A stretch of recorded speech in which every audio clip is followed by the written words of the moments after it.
Tes. Bismillahirrahmanirrahim. Assalamualaikum warahmatullahi wabarakatuh. Alhamdulillahi ala ihsanihi wa syukru lahu ala taufiqihi wa amtinanihi wa asyhadu an la ilaha illallah wahdahu la syarika lahu ta'ziman li sya'ni wa asyhadu anna Muhammadan abduhu wa rasuluhu da'ila ridwanih. Allahumma salli alaihi wa ala alihi wa ashabihi wa ikhwanih. Hadirin dan hadirat yang dirahmati oleh Allah Subhanahu wa taala. Kita melanjutkan pembahasan kita tentang yang tersisa dari surat At-Talaq dan insyaallah malam ini kita selesaikan. Kemarin kita sampai pada firman Allah Subhanahu wa taala, "Wa may yattaqillaha yaj'al lahu makhraja wa yarzuquhu min haitsu la yahtasib. Wa may yatawakkal 'alallahi fa huwa hasbuh." Barang siapa yang bertakwa kepada Allah, Allah akan berikan dia makhraja, jalan keluar. Sebagian ahli tafsir mengatakan seakan-akan orang yang terjebak dalam kasus talak ini dia dalam kondisi yang sempit, tempat yang sempit sehingga dia butuh jalan untuk keluar. Ini dialami oleh baik al-mutalliq, sang lelaki yang menjatuhkan talak, ataupun al-mutallaqah, sang wanita yang ditalak, ya. Dua-duanya menghadapi kesulitan. Sehingga untuk bisa mendapatkan jalan keluar, mereka harus bertakwa kepada Allah Subhanahu wa taala. Setelah itu Allah berfirman, "Wa yarzuquhu min haitsu la yahtasib." Jika dia bertakwa, selain dikasih solusi, Allah berikan rezeki dari arah yang tidak dia sangka-sangka. Kemudian Allah tekankan lagi, "Wa may yatawakkal 'alallahi fa huwa hasbuh." Barang siapa yang bertawakal kepada Allah, maka Allah cukup baginya. Ini semua harus dia wujudkan dalam hatinya tatkala dia menghadapi permasalahan seperti ini. Dia harus bertakwa, dia harus bertawakal kepada Allah Subhanahu wa taala, ya, sehingga Allah akan berikan dia solusi dan Allah akan berikan dia rezeki dari yang tidak sangka-sangka. Kata Allah Subhanahu wa taala, "Innallaha balighu amrih." Sungguhnya Allah Subhanahu wa taala akan melaksanakan urusan yang dia kehendaki. Qad ja'alallahu likulli syai'in qadara. Sungguhnya Allah telah mengadakan ketentuan bagi tiap-tiap sesuatu. Sebagian ahli tafsir mengatakan, ya, Allah akan menjalankan keputusannya. Tidak ada yang bisa, ya, la mu'aqqiba li hukmih. Tidak ada yang bisa mencegah keputusan Allah. Ya, jika seorang sudah bertakwa, Allah akan kasih jalan keluar kepadanya. Tetapi butuh kesabaran. Qad ja'alallahu likulli syai'in qadara. Masing-masing ada ukurannya. Demikian juga jalan keluar tersebut ada waktunya. Ya, bisa jadi langsung, bisa jadi tertunda sesuai dengan kemaslahatan yang Allah lihat bagi sang hamba. Maka tugas seorang yang menjatuhkan cerai atau dicerai, dia bertakwa kepada Allah Subhanahu wa taala agar Allah berikan solusi baginya. Setelah itu Allah berfirman tentang para wanita yang ditalak, ya. Mereka memiliki masa iddah. Maka pada kesempatan kali ini sebelum kita lanjutkan hal ini, saya akan menjelaskan beberapa permasalahan, ya, yang juga berkaitan dengan masa iddah agar kita bisa lebih memahami ayat ini. Jadi ikhwan yang dirahmati oleh Allah Subhanahu wa taala, jadi berkaitan dengan pernikahan, ya. Nikah ini bisa buyar atau selesai, ya, dengan salah satu dari tiga cara, ya. Ada yang namanya talak, at-talaq. Ada namanya al-khulu'. Ada namanya al-fasakh. Talak sebagaimana kita ketahui yaitu lelaki menjatuhkan talak. Jadi talak itu yang menjatuhkannya lelaki, ya. Yang menjatuhkannya lelaki.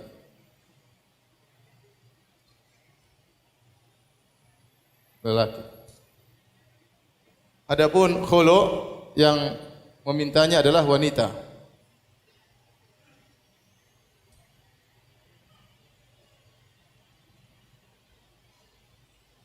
Dengan pembayaran yang disepakati oleh pihak keduanya. Bisa jadi hanya sekedar mengembalikan mahar, bisa jadi lebih daripada sekedar mahar. Kalau ternyata sang laki sudah mengeluarkan biaya banyak, maka dia tidak menerima khulu' kecuali sang wanita membayar mahar plus lain-lainnya yang disepakati oleh kedua belah pihak. Yaitu namanya khulu'. Dan namanya al-fasakh. Al-fasakh ini biasanya yang menjatuhkannya adalah pemerintah. Kenapa tatkala ada hal-hal dalam pernikahan yang tidak sesuai? Contoh, misalnya sang laki ternyata diketahui memiliki aib atau muncul belakangan aib yang di situ dia tidak bisa menjalankan tugasnya sebagai seorang suami misalnya. Maka laporkan kepada qadhi, maka qadhi berhak untuk membatalkan pernikahan tersebut. Ya. Jadi bedanya fasakh dengan talak. Talak itu pernikahan selesai. Kalau fasakh itu pernikahan dibatalkan. Itu bedanya. Talak terjadi pernikahan. Pernikahan terjadi tapi ada selesainya, yaitu talak. Adapun fasakh pernikahannya dibongkar kembali, tidak jadi, dibatalkan ya. Di antaranya tadi ya, seperti misalnya pernikahan tersebut ternyata tidak sesuai dengan syarat dan rukunnya, misalnya ternyata tidak ada wali, ternyata tidak ada saksi, maka pemerintah berhak membatalkan pernikahan tersebut. Dan banyak hal-hal lainnya yang bisa dilakukan dengan fasakh, melihat maslahat kedua belah pihak. Dari sini kita tahu bahwasanya hukum asal dalam Islam yang dianjurkan adalah nikah. Nikah ini yang dianjurkan oleh Islam. Bahkan Nabi mengatakan, "Wa man raghiba an sunnati falaysa minni." Barang siapa yang benci dengan sunnahku maka bukan dari golonganku. Nabi menikah. Wa ana atazawwajun nisa, aku menikahi para wanita. Namun dalam Islam, kalau ternyata pernikahan tersebut tidak bisa berjalan, tidak bisa menghasilkan maslahat yang diharapkan, maka boleh terjadi perpisahan. Perpisahan ini bisa dengan cara talak, sang laki yang menjatuhkan talak, atau dengan khulu', wanita yang meminta, atau pemerintah campur tangan sehingga mengadakan apa? Fasakh. Dan ini solusi terakhir ya. Berbeda dengan sebagian agama seperti agama Nasrani, mereka tidak namanya talak ya. Tidak namanya talak. Kalau ternyata tidak ada kecocokan antara laki dan wanita, tidak boleh talak. Apa yang terjadi kehidupan rumah tangga seperti itu ya? Maka mereka akan terkekang dalam penderitaan berpuluhan tahun karena cerai tidak boleh. Dalam Islam tidak demikian. Ada solusi. Kalau memang tidak bisa dilanjutkan, mau apa lagi? Maka ditempuhlah namanya talak atau khulu' atau pemerintah campur tangan, disebut dengan fasakh. Sudah? Saya menghapus.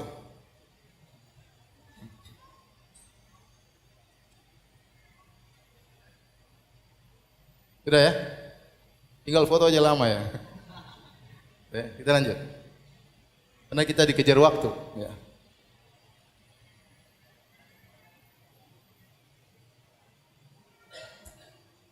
Sekarang kita akan bahas tentang masa iddah. Masa iddah, ya. Iddatu al-mutallaqah atau masa iddah, Masa penantian ya. Masa iddah ini hanya untuk perempuan ya, perempuan menunggu. Tidak ada laki-laki masa iddah ya. Ada laki masa iddah ya. Jadi tidak seperti perkataan orang liberal, katanya bukan cuma lelaki yang boleh menjatuhkan talak, perempuan juga boleh menjatuhkan apa? Talak. Kalau perempuan menjatuhkan talak, maka lelaki ada masa iddahnya, 4 bulan 10 hari. Parah itu. Itu pasti liberalnya perempuan itu. Baik, masa iddah wanita bisa terbagi menjadi dua, ya. Wanita yang suaminya meninggal.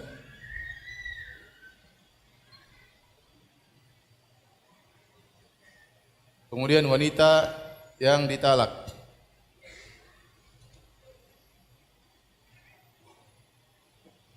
Kemudian wanita yang ditalak terbagi juga menjadi dua. Wanita yang belum digauli.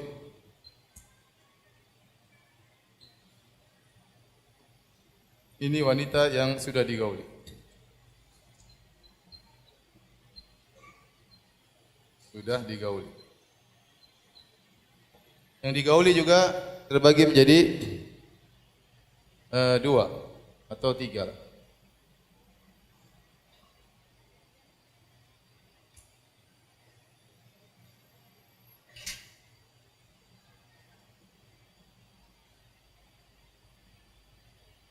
Yang pertama dawatul haid, yaitu yang masih mengalami haid.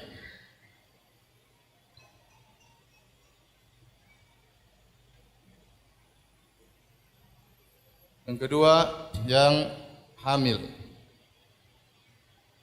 Yang ketiga tidak haid.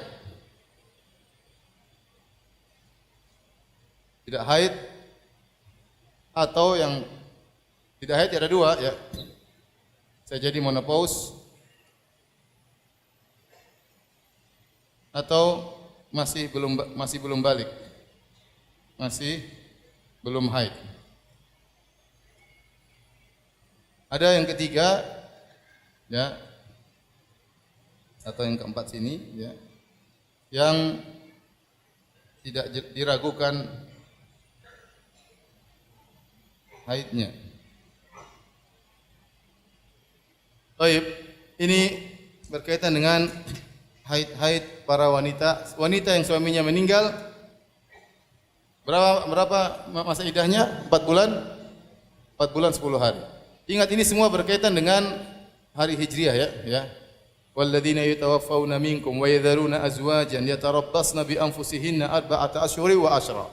Kata Allah, dan kalian yang meninggalkan istri-istri, maka istri-istrinya disuruh menunggu 4 bulan 10 hari. Baru boleh menikah. Wanita yang ditalak, ada wanita yang belum digauli, ya.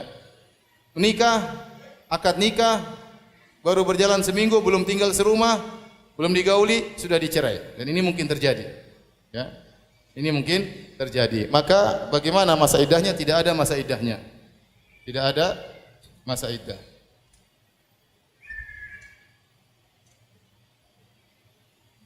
Allah Subhanahu wa taala, ya.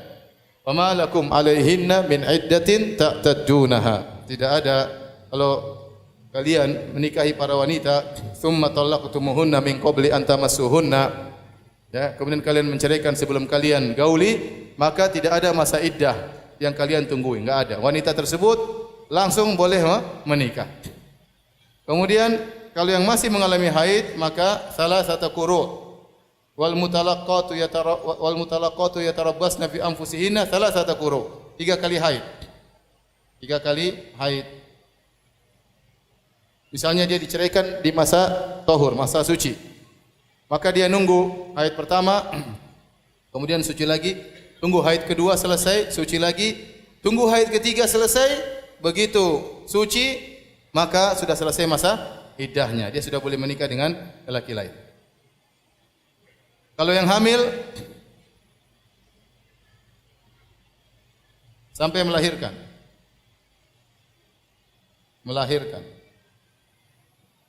Termasuk dalam hal ini kata para ulama, ada khilaf memang, tapi pendapat yang kuat, jika ternyata wanita yang suaminya meninggal dalam kondisi hamil, maka masuknya ke sini. Ya. Jika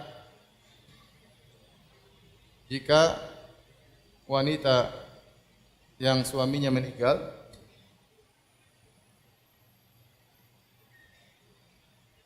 dalam kondisi hamil, maka iddahnya apa? Iddahnya sampai melahirkan.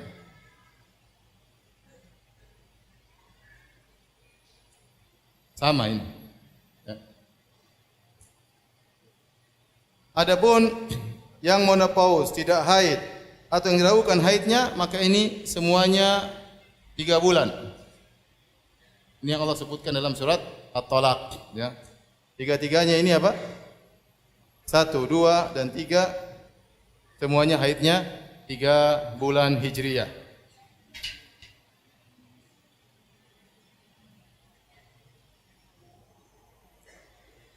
Kalau antum tidak mau mengerti gini, enggak usah menceraikan, biar enggak bingung ya.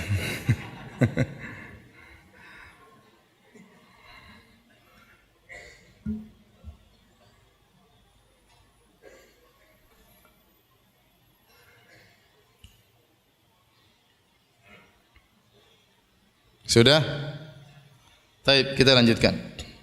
Kata Allah Subhanahu wa taala, "Wallahi ya'isna minal mahidh min nisaikum in irtabtum fa iddatuhunna thalathatu ashhuri wallahi lam yahidhan." Dan wanita-wanita yang telah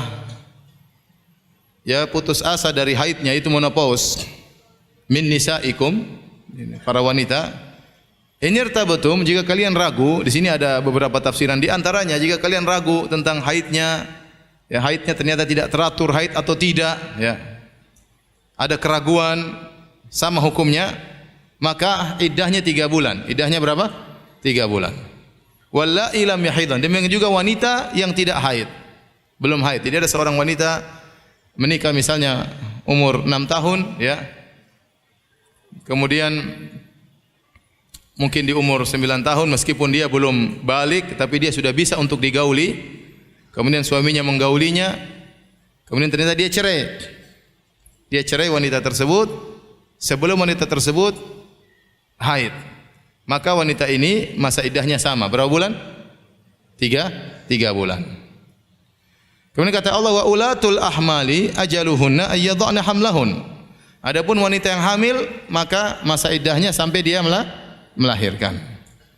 Wa may yattaqillaha yaj'al lahu min amrihi yusra. Barang siapa bertakwa kepada Allah, Allah akan mudahkan urusannya. Allah kasih janji lagi.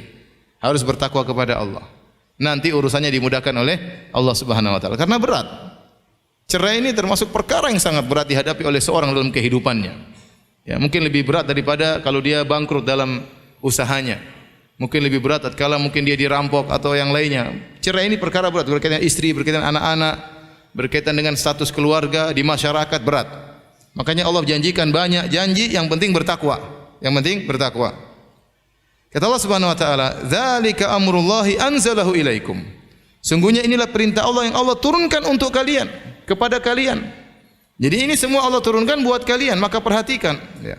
Syariat ini adalah demi kemaslahatan kalian wahai hamba-hamba Allah Subhanahu wa taala. Allah bilang lagi, "Wa may yattaqillaha yukaffir anhu sayyi'atihi." Barang siapa bertakwa kepada Allah, Allah akan hapuskan dosa-dosanya. Kenapa? Karena waktu dia melakukan perceraian mungkin ada masalah, mungkin bersalah kepada istrinya, mungkin ada kata-kata yang kasar atau istrinya berkata-kata buruk kepada suaminya, itu dosa sebenarnya. Tapi kalau dia bertakwa kepada Allah, Allah akan hapuskan apa? Dosa-dosanya.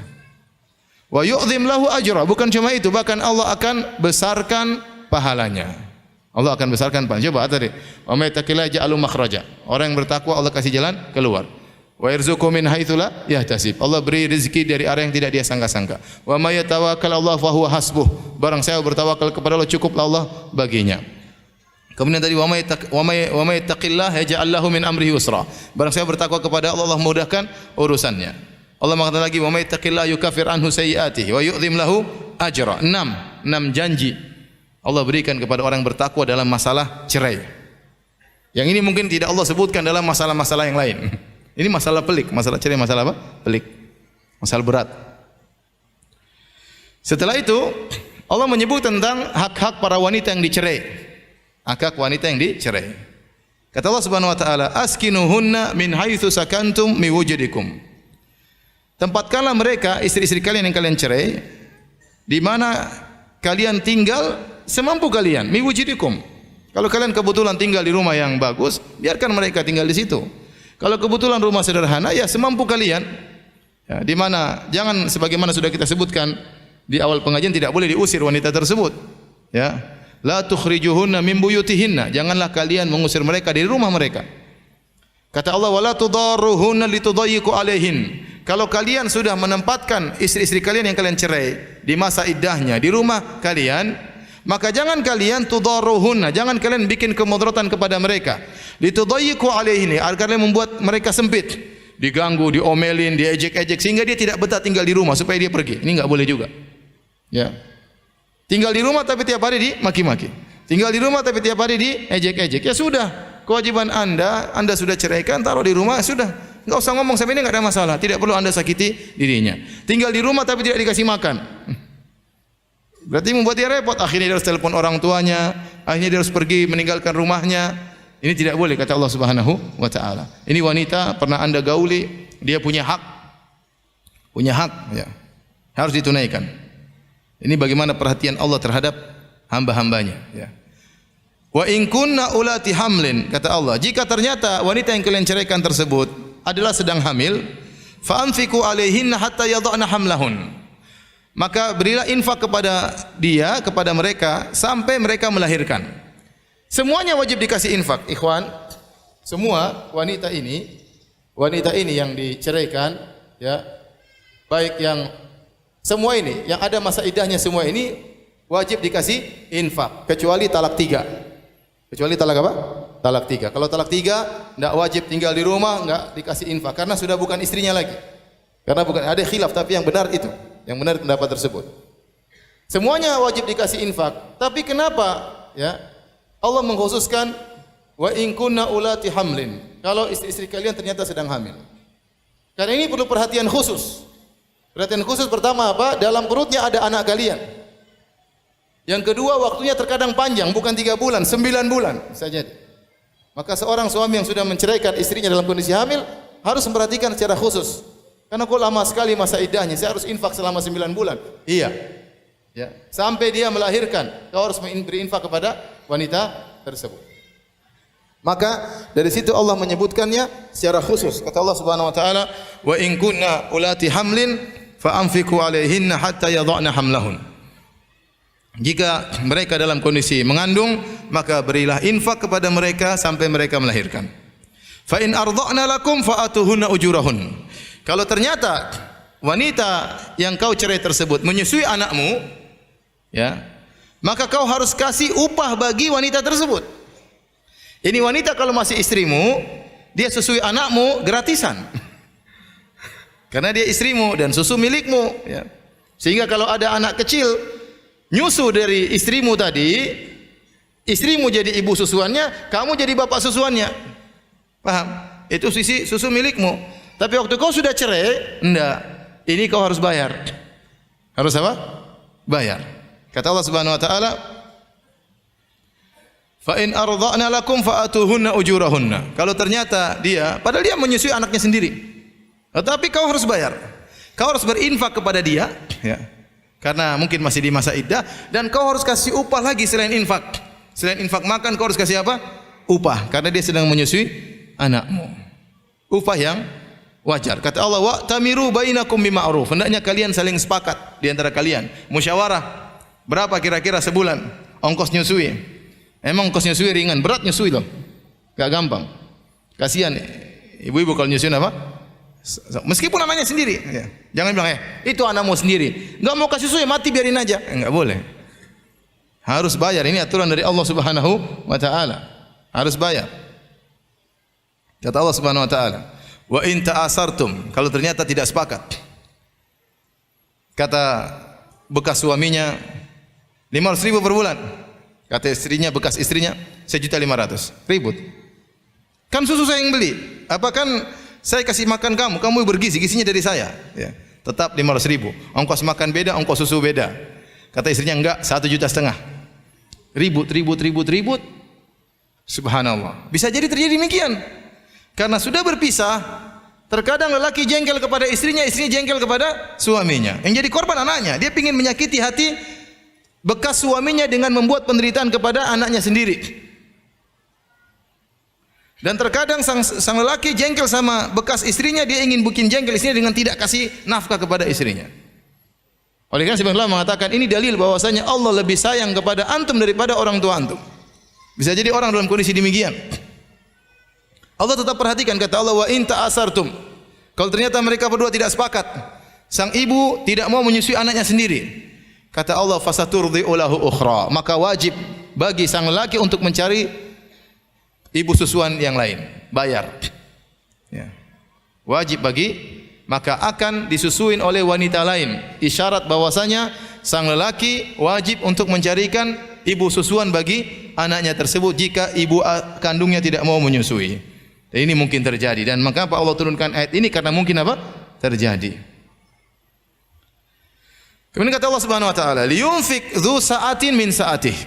Maka hendaknya yang mampu memberi nafkah menurut kemampuannya. Bagi sang lelaki sudah ceraikan istrinya, kasih nafkah yang ma'ruf sesuai dengan kemampuannya, ya. Biasanya bagaimana? Kalau dia mampu, dia kaya raya, kasihlah sama bekas istrinya yang cukup, yang cukup sesuai dengan kekayaannya. Ya. Wa man qudira alaihi rizquhu falyunfik mimma atahu Allah. Ya, masalah tempat tinggal dia sediakan sebagian wajarnya, dia sebagai orang kaya. Kasih infak kepada nafkah kepada sang wanita sebagaimana dia orang kaya yang wajar. Kata Allah, "Yunfik dzu sa'atin min sa'atih." Hendaknya dia berinfak dari kelapangan hartanya. Beda halnya kalau ternyata dia miskin. Wa man qudira alaihi rizquhu falyunfiq mimma atahullah. Adapun kalau ternyata dia tidak mampu, ya disempitkan rezekinya oleh Allah, maka dia berinfak sesuai dengan apa yang Allah berikan kepadanya. La yukallifullahu nafsan illa wus'aha. Allah tidak memberi luar kemampuannya. Contoh, dia ternyata ya tidak punya uang banyak, dia punya rumah sederhana. Waktu istrinya dicerai, dia bilang saya tidak mau. Saya mau disewakan hotel. Sang lelaki wajib nurut atau tidak? Tidak. Kemampuan saya cuma ini. Saya tidak mampu menyewakan hotel. Ya. Tidak boleh. Makanya kembali kepada kemampuan sang laki. Ini di sini Allah memperhatikan kondisi lelaki. Subhanallah. Tadi sebelumnya Allah memperhatikan kondisi wanita yang dicerai. Sekarang Allah memperhatikan kondisi sang lelaki yang menceraikan. La yukallifullahu nafsan illa ma ataha. Sungguhnya Allah tidak membebani seseorang ya sesuai dengan sekadar apa yang Allah berikan kepadanya. Saya ja'alullahu ba'da usri yusra. Allah kasih lagi kabar gembira. Allah kelak akan memberikan kelapangan sesudah kesempitan. Kasih lagi. Kalau ente lelaki menceraikan, Allah akan kasih apa? Kelapangan. Syaratnya harus apa? Bertakwa. Selesai kita dari pembahasan perceraian. Ya. Setelah itu Allah Subhanahu Wa Taala masuk dalam paragraf yang baru yang berkaitan tentang bagaimana orang-orang yang diadab oleh Allah Subhanahu Wa Taala karena mereka membangkang. Kata Allah Subhanahu Wa Taala, wa ka'ayyim min qaryatin. Jadi tatkala kita belajar tafsir, kita harus membagi tafsir tersebut berdasarkan paragraf-paragraf. Ini surat ini berapa paragraf? Paragraf ini apa kaitannya dengan paragraf sebelumnya? Apa hubungan paragraf setelahnya dengan yang sebelumnya? Ini dibahas oleh para ulama.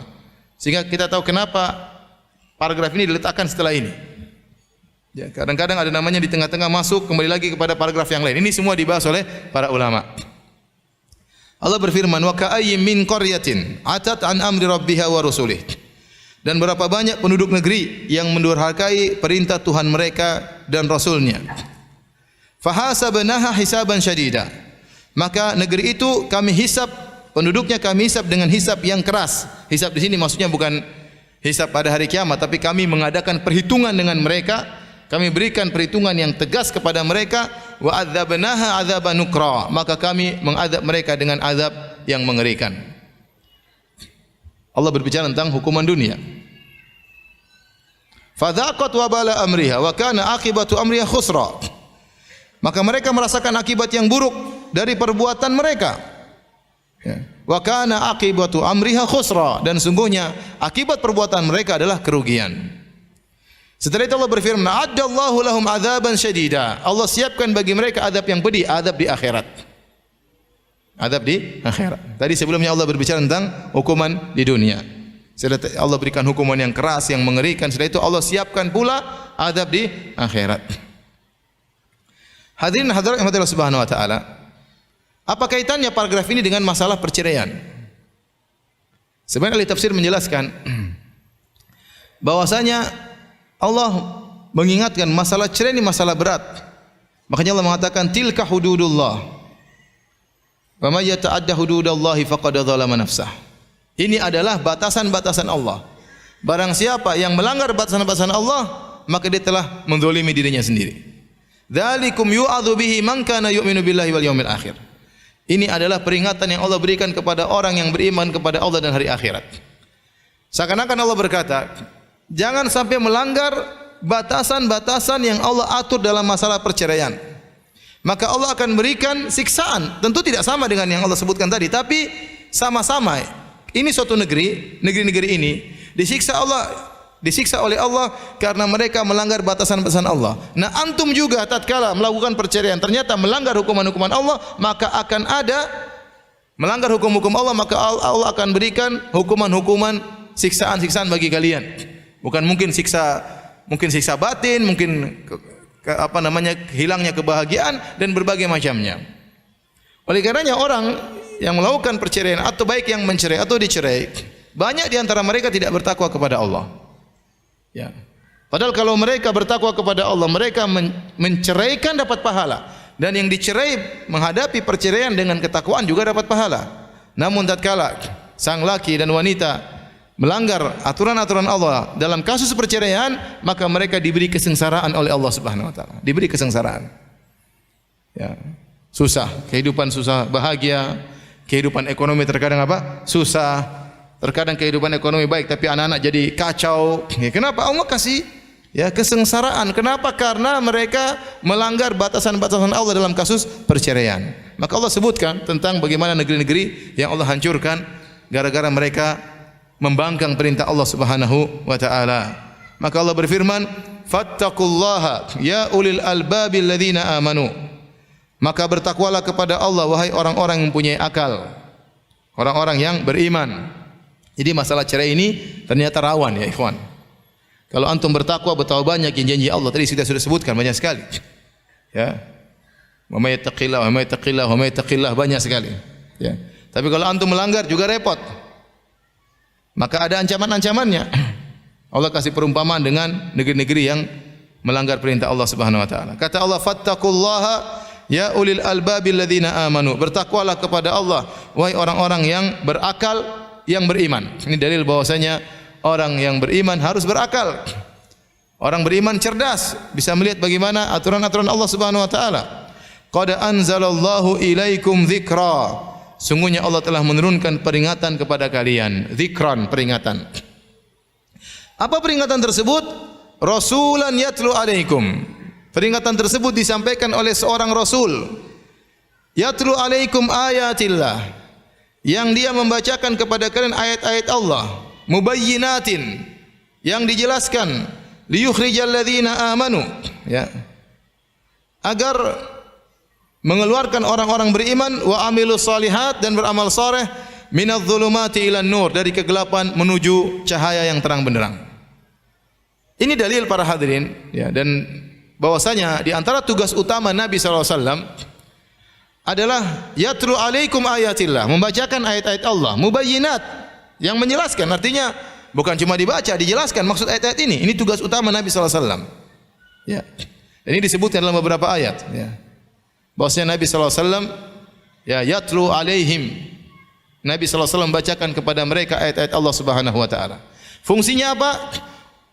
Liyukhrijal ladzina amanu wa amilus solihat minadz zulumati ilan nur. Untuk mengeluarkan orang beriman dan beramal saleh dari kegelapan menuju cahaya.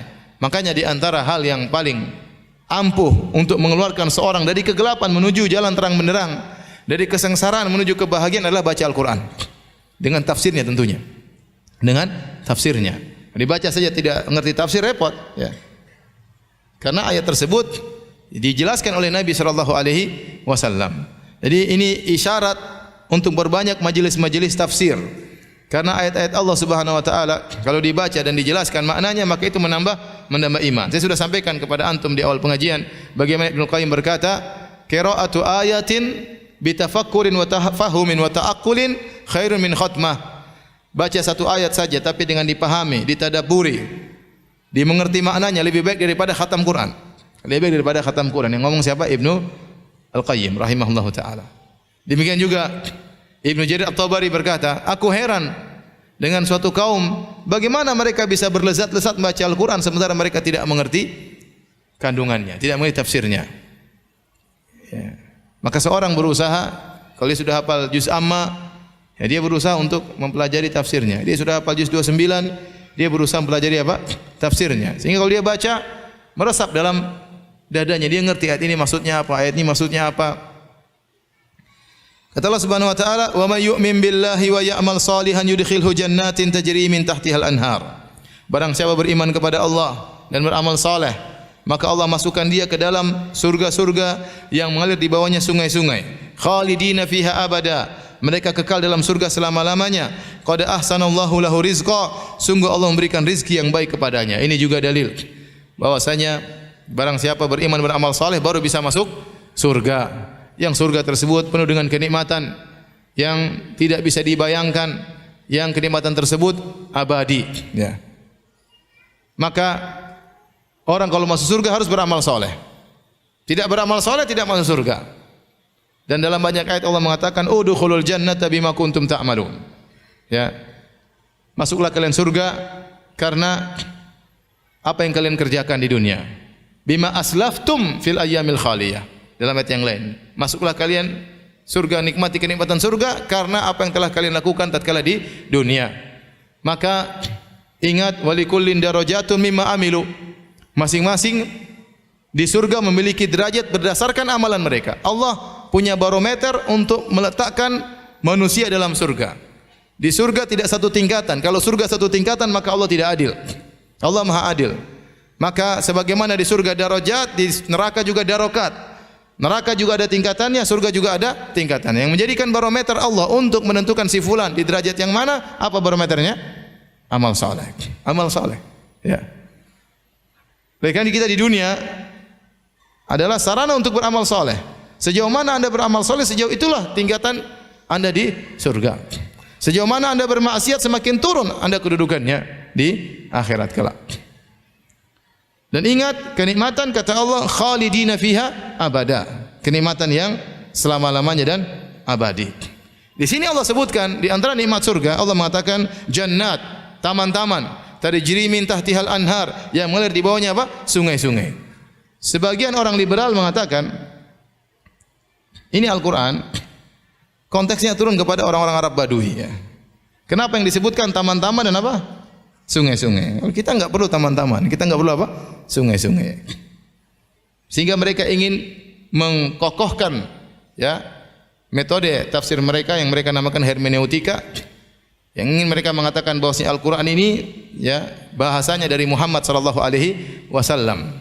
Allah hanya memberikan ide-ide pokok, makna-makna, tetapi yang mengungkapkan adalah Muhammad dengan bahasa dia sebagai orang Arab 1400 tahun yang lalu. Yang di mana 1400 tahun yang lalu orang-orang sukanya apa? Sungai-sungai. Ya. Kemudian sukanya apa? Kebun-kebun, taman-taman. Ini perkataan mereka. Ya. Kita bilang jangan lupa dalam Al-Quran juga disebut bidadari-bidadari. Ente enggak suka bidadari? Sampai sekarang kenyataannya di zaman modern 2019 ini tetap orang suka dengan taman-taman dan sungai-sungai. Bukankah orang-orang bahkan dari luar negeri datang ke tanah air kita untuk melihat ya taman-taman di puncak Bogor sana ya. Sampai macet-macet mereka juga apa? Bersabar. Padahal mereka hidup dengan kemewahan. Ngapain? Ingin lihat apa? Ingin lihat taman. Sampai ada orang yang datang dari ya, jauh dari Swedia, pernah satu pesawat sama saya, ingin pergi ke Raja Ampat di Papua sana. Bayangkan. Ya, apa kurangnya mewah di Swedia sana? Ya. Dia ingin cari apa? Ingin cari taman-taman keindahan alam. Dan di surga bukan cuma itu aja isinya taman-taman. Banyak isinya di dalam surga. Jadi jangan dengarkan perkataan orang-orang liberal. Qad ahsanallahu lahu rizqa, sungguh Allah telah memberikan rezeki yang baik kepadanya. Allah tutup surat At-Talaq dengan firman-Nya, Allahul ladzi khalaqa sab'a samawatin wa minal ardi mithlahun. Sungguhnya Allah Subhanahu wa taala yang telah menciptakan 7 langit. Wa minal ardi mithlahun, dan Allah menciptakan bumi yang semisal dengan langit. Apa yang dimaksud dengan bumi semisal dengan langit? Ya. Wallahu alam bisawab, yang benar adalah berlapis-lapis. Sebagaimana langit tibaqan, ya. Juga berlapis-lapis. Bukan bumi ada 7 bumi. Bukan ada 7 bumi yang masing-masing bumi tersebut ada penghuninya sebagaimana bumi kita ini. Bukan begitu, tetapi buminya satu tapi ada berapa lapis? 7 lapis. Sebagaimana langit, langit satu tapi dia berlapis-lapis sampai 7 tingkatan langit. Oleh karenanya dalam suatu hadis Nabi sallallahu alaihi wasallam bersabda, ya, man akhadha minal ardi zulman ya syai'an ya tuwiqahu yaumal qiyamah sab'a aradin. Barang siapa yang mengambil tanah orang lain dengan kezaliman, Allah akan buat dia memikulnya 7 lapis bumi. 7 lapis bumi. Ya, 7 bumi. Dalam riwayat yang lain, khusifa bihil ard. Barang siapa mengambil tanah dengan kezaliman, maka Allah akan benamkan dia ya dalam 7 lapis bumi. Artinya dia dibenamkan untuk mengambil bumi yang misalnya dia ambil 1 meter, maka dia akan ambil 1 meter sampai 7 lapis ke dalam. Kemudian dia pikul pada hari kiamat kelak. Ya, ini orang-orang ya terkadang nekat berbuat apa? Kezalimannya. Mengambil tanah orang lain dengan cara yang zalim. Ya, terkadang satu tanah sertifikatnya 3. Masya Allah. Tanah orang dia caplok, kemudian dia bikin apa? Sertifikat. Saya pernah ketemu direktur Angkasa Pura di suatu daerah, kemudian dia cerita, Ustadz, ini yang paling susah kita bebaskan tanah. Kenapa susah? Ternyata satu tanah itu kita mau bebaskan, sertifikatnya sampai 3, 4. Waktu saya kumpulkan 4 orang atau berapa orang, saya tegur, kenapa sertifikatnya sampai 4? Ada yang nyeletuk, kata dia, Pak, bumi itu 7 lapis. Ini sertifikat baru 4. Sertifikat lapisan pertama, sertifikat lapisan apa? Kedua. Subhanallah. Mereka menggampangkan padahal dosa besar. Tuwiqahu yaumal qiyamah sab'a aradin. Bahkan kata Nabi Shibron, barang siapa mengambil tanah sejengkal saja, ini repot pada hari kiamat. Apalagi diambil sehektar. Apalagi diambil berhektar-hektar, mampus dia pada hari kiamat kelak. Disebut dalam hadis khusifa bihil ard. Dia dibenamkan dalam bumi kemudian memikul 7 lapis bumi sesuai dengan ukuran tanah yang dia ambil pada waktu di dunia, kemudian akan dibebankan kepada dia untuk dia pikul pada hari kiamat kelak. Ini makna yang benar dari wa minal ardi mislahun. Allah ciptakan sebagaimana langit 7 lapisan, bumi juga 7 lapisan. Yatanazzalul amru bainahun. Dan turun perkara Allah, perintah Allah di antara langit dan bumi. Lita'lamu, agar kalian mengetahui, annallaha ala kulli syai'in qadir. Bahwasanya Allah Maha Kuasa atas segala sesuatu. Wa annallaha qad ahata bikulli syai'in ilma, dan bahwasanya Allah ilmunya meliputi segala sesuatu. Tujuan dari ayat ini adalah untuk mengagungkan Allah Subhanahu wa taala. Allah jelaskan bagaimana hebatnya Allah menciptakan langit dan bumi berlapis-lapis. Kemudian Allah mengatakan lita'lamu, agar kalian tahu Allah Maha Kuasa, agar kalian tahu ilmu Allah meliputi segala sesuatu. Supaya apa? Supaya kalian agungkan Allah. Kalau kalian agungkan Allah, kalian akan berhati-hati tatkala menceraikan, kalian akan menjalankan aturan-aturan Allah. Tidaklah seorang menjalankan hududullah dalam perceraian kecuali dia mengagungkan siapa? Allah Subhanahu wa taala. Tapi kalau dia tidak mengagungkan Allah, maka dia cuek dalam menceraikan. Cerai tidak ikut aturan, istrinya terbengkalai, tidak dinafkahi, anak-anak tidak dia perhatikan. Supaya seorang tatkala terjebak dalam kasus perceraian, supaya dia bisa menjalankan aturan Allah, maka dia harus mengagungkan siapa? Allah. Maka ini tujuan dari ayat yang terakhir Allah menutup surat At-Talaq. Kemudian juga ayat ini menjelaskan bahwasanya ini dalil tentang pentingnya mengenal asmaullah al-husna wa sifatuhul ula. Mengenal nama-nama Allah dan sifat-sifatnya yang nama-nama Allah yang terindah dan sifat-sifatnya yang tinggi. Karena Allah mengatakan ternyata Allah ciptakan langit dan bumi. Allah turunkan perintah lita'lamu, agar kalian tahu annallaha ala kulli syai'in qadir, agar kalian tahu Allah Maha Kuasa. Wa annallaha qad ahata bikulli syai'in ilma, agar kalian tahu ilmu Allah itu meliputi segalanya. Harus belajar asma sifat. Kalau Anda tatkala di rumah, Anda tahu Allah melihat Anda, Allah tahu ilmu Allah meliputi saya tatkala saya di rumah. Tatkala saya berkata kasar kepada istri, tatkala saya menceraikan, Allah Maha tahu. Bagaimana saya mensikapi istri saya? Allah Maha tahu, ilmu Allah meliputi segalanya. Ini dalil bahwasanya pentingnya kita mempelajari asmaullah al-husna wa sifatuhu al-ula. Taib, demikian para hadirin dan hadirat yang rahmati Allah Subhanahu wa taala, kita selesai dari surat At-Talaq. Insyaallah pada kesempatan yang lain ya. Bulan depan kayaknya libur ya karena musim haji ya. Nah, kita lanjutkan dalam surat yang lain insyaallah taala. Kalau ada yang bertanya saya persilahkan. Wallahu taala a'lam bis-shawab.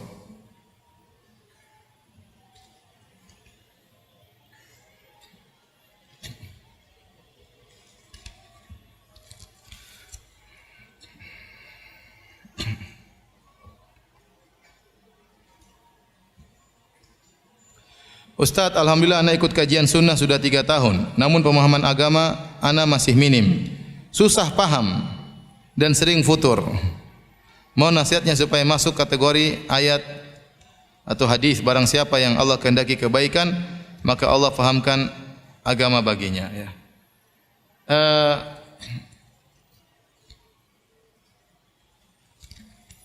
Tatkala seorang dibuat mencintai ilmu agama, maka itu anugerah dari Allah Subhanahu wa taala ya. Ya. Karena cinta kepada ilmu agama berarti cinta kepada kebaikan. Terlalu banyak dalil-dalil tentang keutamaan menuntut ilmu ya. Man salaka tariqan yaltamisu fi ilman sahalallahu bihi lahu tariqun ilal jannah. Barang siapa yang melangkahkan kaki dalam rangka menuntut ilmu, maka Allah akan mudahkan jalannya menuju surga.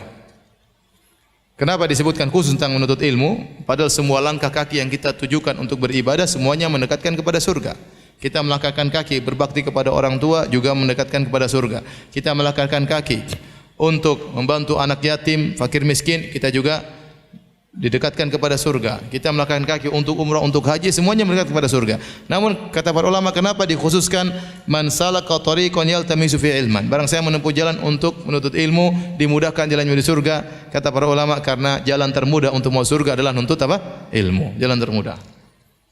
Dan ini benar, dengan kita menuntut ilmu kita tahu mana yang benar, mana yang salah untuk kita hindari, mana yang benar. Dari ilmu kita tahu mana derajat amalan yang tinggi pahalanya, mana yang di bawahnya. Kita bisa melakukan skala prioritas dalam beramal soleh, dan kita tahu kemampuan kita beramal terbatas, umur kita terbatas. Maka seorang harus pandai-pandai dalam beramal soleh. Jika seorang sudah belajar ternyata dia kurang paham, ya itu di luar kemampuannya, di luar kemampuannya. Yang penting dia berusaha, dia cintai majelis ilmu, dia hadir dalam majelis ilmu, dia beradab, dia berusaha mengamalkan apa yang dia ketahui, dia dapatkan dari majelis ilmu tersebut. Ya, tidak semua yang mungkin dia pelajari dia pahami, tidak jadi masalah. Yang penting dia berusaha untuk belajar. Nah, kalau dia tidak paham, dia boleh bertanya kepada kawannya yang duduk sama dia, tadi maksud Ustadz bagaimana? Ya, saya sudah foto tapi saya enggak paham-paham fotonya. Mungkin gagal fokus, mungkin ya. Jadi berusaha bertanya. Ya, itu diantara cara untuk menghilangkan ketidaktahuannya. Dan dia berdoa kepada Allah. Ilmu itu adalah anugerah dari Allah Subhanahu wa taala. Minta kepada Allah agar dimudahkan memahami apa yang dia dengar dari kajian-kajian.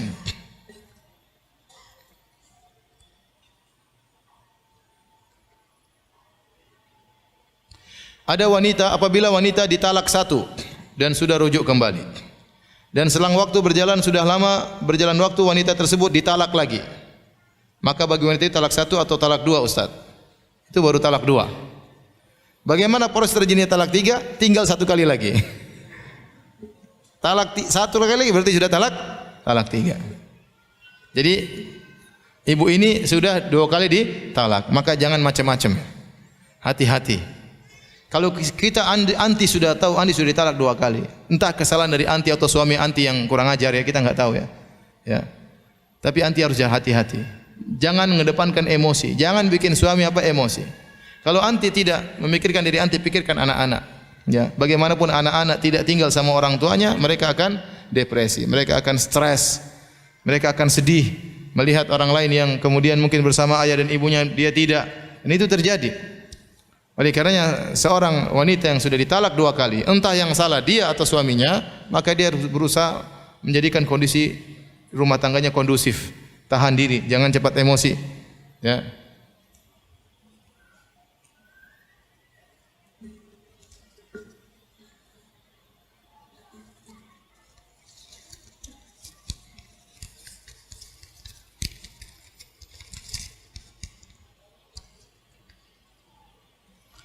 Apakah sah jika seorang suami mentalak istrinya sedangkan suami tersebut dalam kondisi mabuk? Ini masalah khilaf di kalangan para ulama ya, tentang talak sakran, orang yang mabuk kemudian menjatuhkan talak. Sebenarnya mengatakan talaknya jatuh sebagai bentuk hukuman bagi dia. Ya, bisa jadi dia tidak ridho untuk mentalak istrinya, tapi gara-gara dia mabuk akhirnya talak istrinya, setelah itu dia menyesal, kenapa saya talak istrimu? Jawabannya, siapa suruh kau mabuk? Sehingga untuk menambah hukumannya kita bilang talaknya jatuh. Pendapat kedua mengatakan tidak, talaknya tidak jatuh karena dia akalnya lagi tidak ada. Dia akalnya lagi tidak ada sehingga apa yang dia ucapkan tidak terjadi ya. Sama seperti kalau dia jual beli dalam kondisi apa? Mabuk ya. Ya maka wallahu a'lam bishawab, saya lebih condong pada pendapat talaknya tidak jatuh. Kalau sudah azan kasih tahu ya. Sudah azan? Oh iya, tolong azan. Ustaz, suami saya berpoligami. Sudah tidak memberi nafkah kepada saya dan anak-anak dengan alasan sudah tidak mampu. Selama menikah akhlak dan lisan suami kurang baik. Apakah secara syariat saya punya hak mengajukan khulu' ke pengadilan agama? Syukran jazakallahu khairan. Kalau ditanya apakah boleh? Jawabannya boleh. Karena suami tidak menjalankan kewajibannya, tidak memberi nafkah, itu berarti tidak bisa menjalankan apa? Kewajibannya. Dia boleh minta khulu kepada pengadilan, ya, dan pengadilan boleh bisa menerima khulunya atau bisa pengadilan memaksa sang suami untuk menceraikan karena dia tidak menjalankan kewajibannya sebagai seorang suami. Kalau secara hukum boleh, boleh jawabannya. Tetapi apapun masalah rumah tangga sebaiknya diselesaikan secara kekeluargaan terlebih dahulu. Khulu, talak, fasakh itu terakhir. Ya, itu terakhir. Kalau sudah tidak ada jalan lain kecuali itu, maka tidak mungkin kita biarkan katakan kepada sang wanita, bersabarlah meskipun kau tidak dikasih nafkah. Ya enggak mungkin. Ya. Kalau kita menjadi wanita tersebut, kita tidak bakalan mampu. Ya. Maka saya katakan selesaikan masalah ini dengan kekeluargaan. Coba ketemu dengan wali sang wanita, ketemu dengan sang lelaki, ya, dibicarakan bagaimana diminta pertanggungjawabannya. Kalau ternyata segala metode sudah ditempuh tidak berhasil, maka silakan minta khulu. Ustadz, di luar tema, apakah boleh memeriksakan kandungan pada dokter laki-laki walaupun ada dokter perempuan? Karena memeriksakan ke dokter perempuan kurang dapat tanggapan atau kurang nyaman. Hukum asalnya lelaki tidak boleh melihat aurat wanita kecuali darurat atau hajah yang masah, kebutuhan yang sangat mendesak. Misalnya dalam suatu kasus, ya, operasi tersebut tidak bisa ditangani oleh kecuali dokter lelaki. Ini dialami oleh istri saya. Ya. Istri saya waktu kita di Madinah, ya, dia ingin melahirkan operasi sesar yang ketiga. Ya, kalau tidak salah, dokternya mengatakan tidak boleh yang menangani perempuan, harus dokter spesialis dan harus laki-laki. Ya, akhirnya terpaksa yang memeriksa laki-laki, atau saya lupa kandungan ketiga atau kandungan keempat lah intinya. Intinya dua-duanya tidak jadi, semuanya tetap perempuan yang menjalankan. Kenapa yang satu dokternya rumahnya kebakaran kayak, satunya apa kayak, pokoknya nggak jadi. Intinya perempuan yang menjalankan. Tapi ini contoh bahwasanya dalam kondisi tertentu terkadang yang harus menangani adalah apa? Laki-laki. Ya. Tapi selama ada dokter wanita yang bisa menangani, ngapain kita ke dokter laki-laki? Kita harus punya rasa malu. Ya, jangan sampai aurat kita dilihat oleh lelaki. Dan saya ingatkan, kalaupun harus ke dokter lelaki, maka harus ada mahram yang menemaninya. Harus ada mahram yang menemaninya. Kalau memang harus ke dokter laki-laki. Sebagian orang, kalau sudah ibu-ibu sudah masuk ketemu dokter, seakan-akan semuanya jadi halal. Semua hijab sudah diangkat. Jadi dokternya melihat apa? Terserah dok. Yang mana dok? Yang mana dok yang lihat? Jadi seakan-akan semuanya halal. Ini karena kita di tempat apa? Dokter. Ya ukhti, dokter juga punya syahwat. Ya. Kalau dia melotot berarti ada sesuatu. Dokter juga punya syahwat. Ya. Oleh karenanya seorang, ya, tidaklah bertemu dengan dokter kecuali darurat, dan kalau dia pun harus ketemu dokter laki-laki maka ada adab-adab yang harus diperhatikan. Seperti ada kawan dokter cerita, jadi ada akhwat berobat kepada dia. Terus dokter tersebut, kawan saya mengatakan, apa ciri-cirinya? Maka perempuannya diantar oleh ibunya. Oh, ciri-cirinya begini. Oh, begini. Kata dokter, ya udah sudah cukup. Ini resepnya. Jangan dok, lihat dulu dok. Jangan kasih resep dulu. Enggak, sudah cukup. Enggak dok, lihat dulu. Subhanallah. Dokter enggak mau lihat, dia suruh apa? Suruh lihat. Jadi terjadi.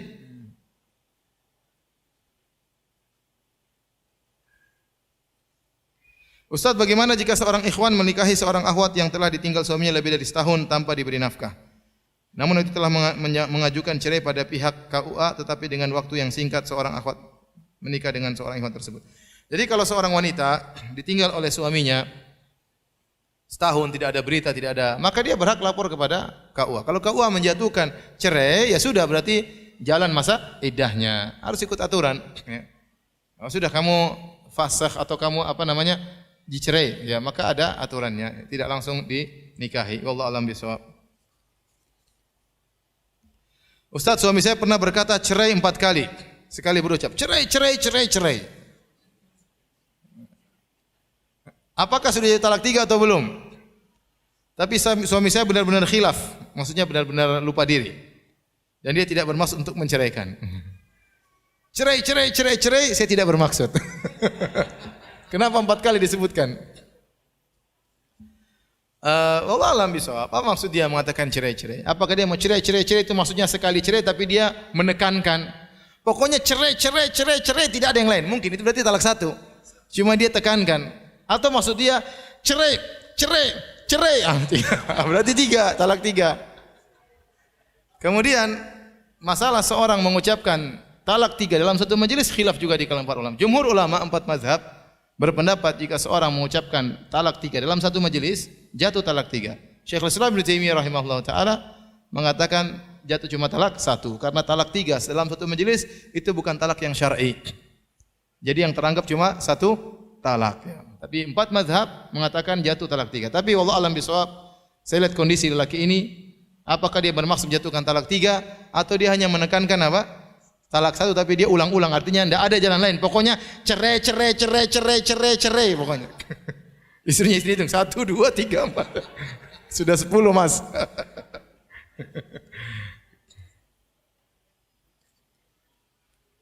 Bagaimana ada seorang laki-laki yang bilang pernikahan kita tidak ada yang memisahkan kita kecuali kematian. Masya Allah. Bilang insya Allah. Berarti kita bertekad untuk bersama istri kita apa? Sampai meninggal dunia. Boleh saja romantis sebenarnya, tapi bilang apa? Insya Allah. Kita enggak tahu. Kita tidak akan terpisahkan, tapi ada anggota baru bisa. Jadi bilang insya Allah, masa depan kita enggak tahu ya.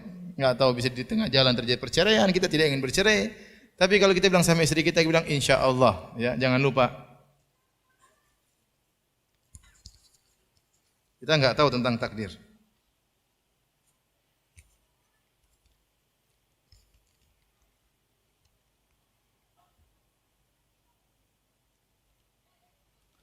Hari ini banyak curhat. Sampai sini saja kajian kita. Mohon maaf ya. Tanyakan sama ustaz-ustaz yang lain ya. Saya ingatkan namanya kehidupan ini pasti ada permasalahan, pasti ada problematika. Tidak semua kehidupan sesuai dengan yang kita inginkan. Tetapi kita harus menimbang apakah kita hanya mendapatkan kebahagiaan meskipun tidak sesuai harapan, yang harus kita target 100%, kita cuma dapat 50%. Ataukah kebahagiaan itu kita buang semuanya, hanya ikut emosi, meskipun tidak bahagia, yang penting saya pisah darinya. Maka seorang merenungkan hal ini. Ya. Dan namanya kehidupan itu pasti ada ujian. Allah menciptakan kita untuk diuji. Ya. Demikian kajian kita. InsyaAllah kita lanjutkan pada pertemuan berikutnya. Subhanakallah bihamdik. Asyhadu an la ilaha anta astaghfiruka wa atubu ilaik. Assalamualaikum warahmatullahi wabarakatuh.